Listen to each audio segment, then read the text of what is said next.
Баршаңызға сәлем. Біз бүгін сіздермен дәл осындай керемет болып шығатын бюджетный пирог жасайтын боламыз. Яғни үй жағдайындағы заттармен жасалынатын өте дәмді пирог жасаймыз.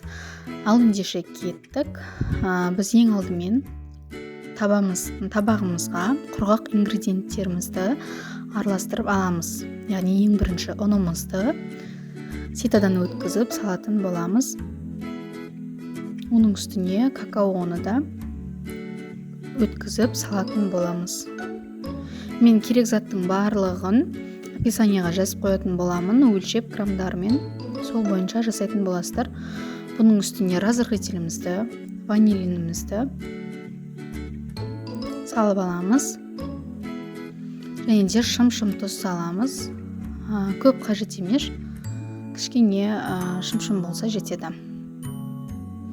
Және де оның үстіне қантымызды салып, біркелкі масса болғанша осы ыдыстың ішінде венчиктің көмегімен араластыратын боламыз.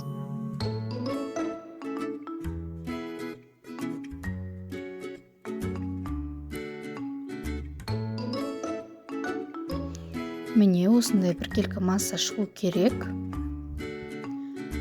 Енді оның үстіне бөлме температурасындағы суымызды құямыз.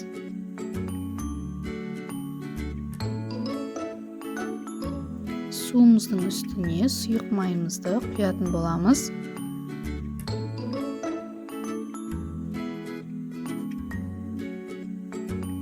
Байқап тұрғандарыңыздай жақсылап араластыратын боламыз. Өздеріңіз көргендей, бұл пирог ешқандай жұмыртқаны да қажет етпейді, сүтті де қажет етпейді, және де сливочный маслоны да қажет етпейді.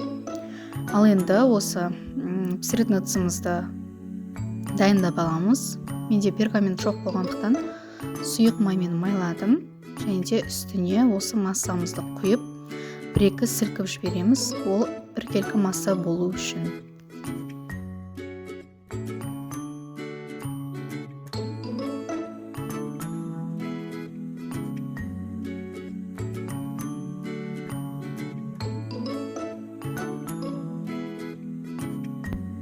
Баршаңызға менің рецептіммен жасап көруге кеңес беремін. Өте дәмді болып шығар сөзсіз.